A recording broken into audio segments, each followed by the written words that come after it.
start the game. You start to step the samples. Now we left off with Loonies and I Got Five on it. Right. So when they come in and they got this song, and it's my song, my guy says to me, he knows the story. He knows I didn't make money the first time around. So he said, Mike, here's an opportunity. So I play the music again for them. Yes.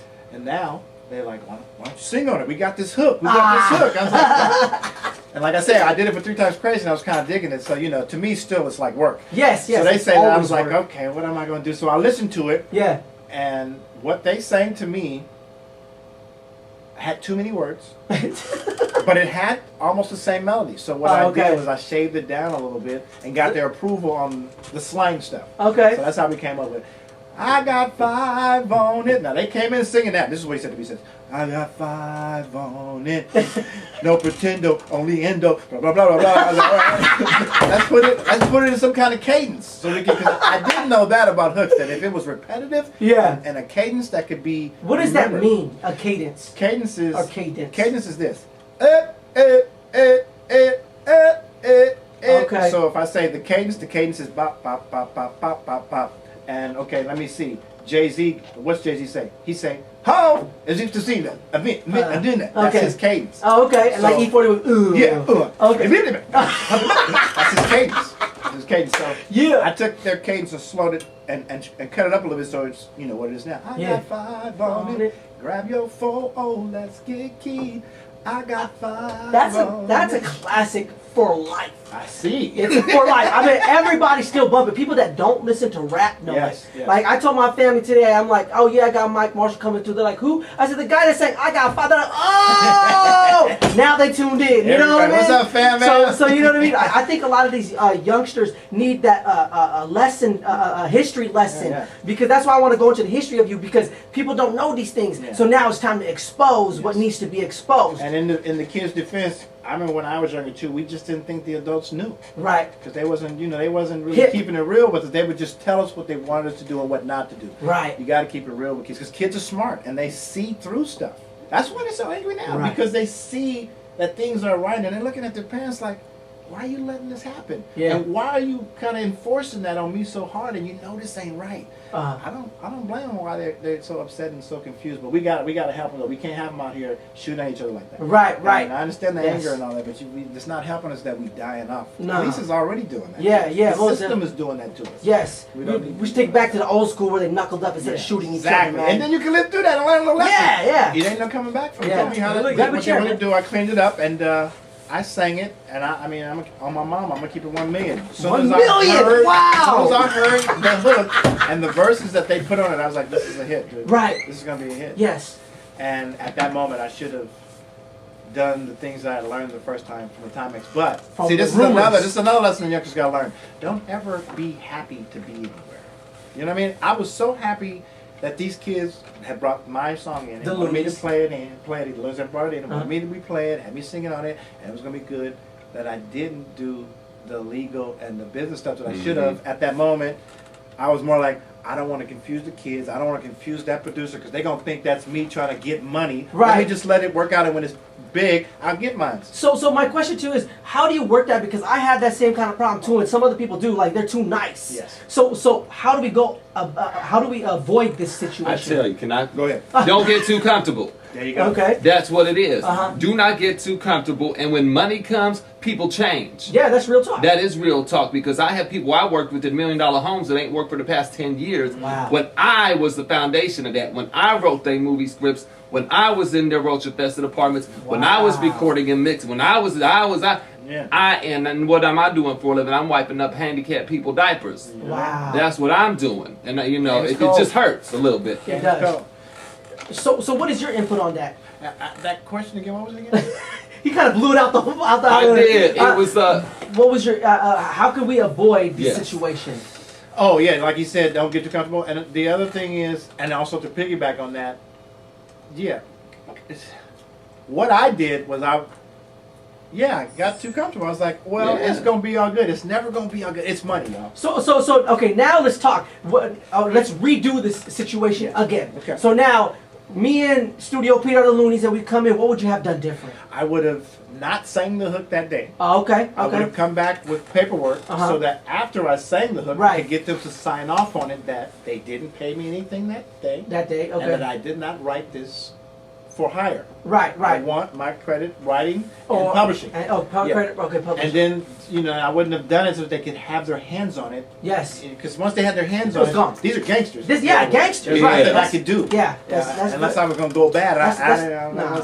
The street game is a whole nother level. Yeah. And you just got to respect it. But see, at the same time, it was really on South because you had that power. Yeah. And once you passed it on, and then that was... So the thing about the Loonies, even though they didn't know, the people who were working with them saw it was big and jumped on and gave them that help. But I didn't have nobody looking out for me like that. Wow. So now the 5 on it drops, and I guess I heard that song too. You're like, I was a little bit bitter, and because of you not getting your credit, you're paid, and all that stuff.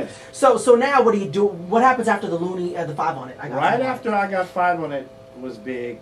I was having a lot of problems because of being upset about things not being right. So it doesn't help you focus. Yeah, exactly. And actually, we're going to turn this into a 2-part interview. So next time we're talking, we'll go more into depth about those things.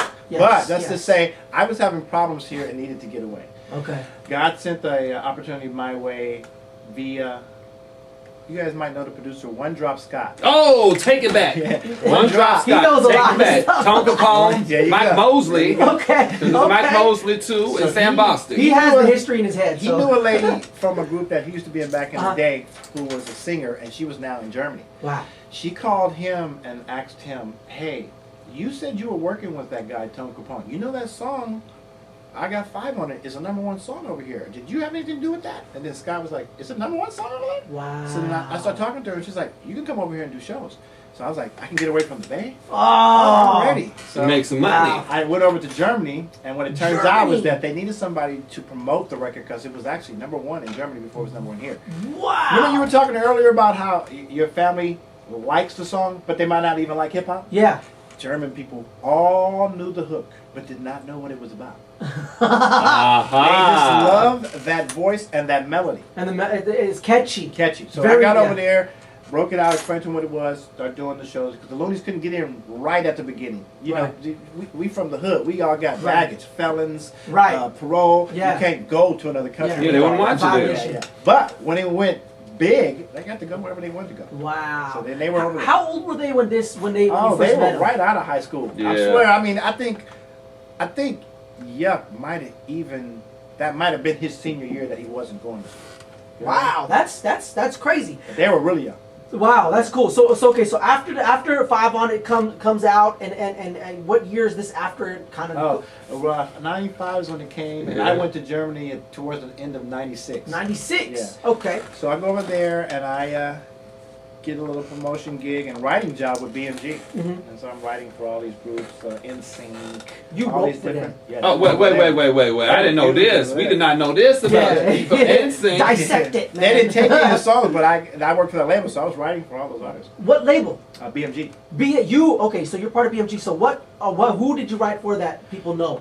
Over here, the only one that you would know would be NSYNC. Okay. The rest of the artists were German rappers, like international, and other Americans who were in the army who were over there doing R&B stuff. Wow! So that was big. Now what? How did you? So you got paid? Yes. Okay. So how did that work out for you? That worked out better than any of the stuff that I did over here. Wow. See, there was a guy over there who I hooked up with. He was a black dude who'd been there since the 90s. Right. And he had a bunch of clubs. Shout out to the Superfly in Nuremberg, Germany. Wow. And he had been there, and he was successful, so he was trying to get into music.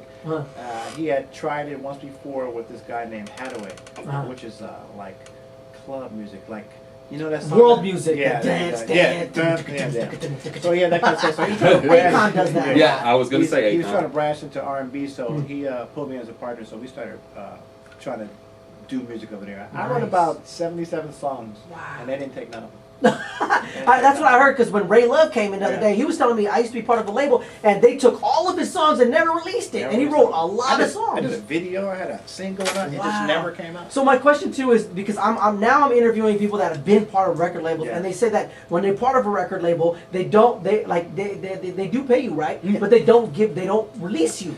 What a record label likes to do is if we got Studio P, Mm-hmm. and Studio P is doing his thing, and then we see the next best thing coming up that's kind of like Studio P or could be better. What we do is we sign him and we shelf him because we have so much money invested in Studio P. We got to let those projects that he has coming come to fruition so we can try to get our money back. Sign the competition, hold him. Hold him, yeah. But why? But okay, I guess it's a strategic move. Because nobody else will get it. Because if somebody, say if I don't sign you, and if we turn you down, the guy in the hallway is going to sign you, and you're the next best thing. Yeah, right. So now I don't have nothing. You're going to knock my guy down. Wow. So the fact of the matter is, I see what you're saying is politics. It's politics. It's all about how far is my money going to go in my investment. Yeah. It ain't going to do about it what I like. It ain't even going to do about the quality of the music. Right. It's a lot of crap out Yeah. there. Oh, but there's a lot of good music that doesn't get hurt. It doesn't get hurt. Right. So Just for that reason. Wow. A lot of A&R guys are making the industry when all they're supposed to be doing is taking our ideas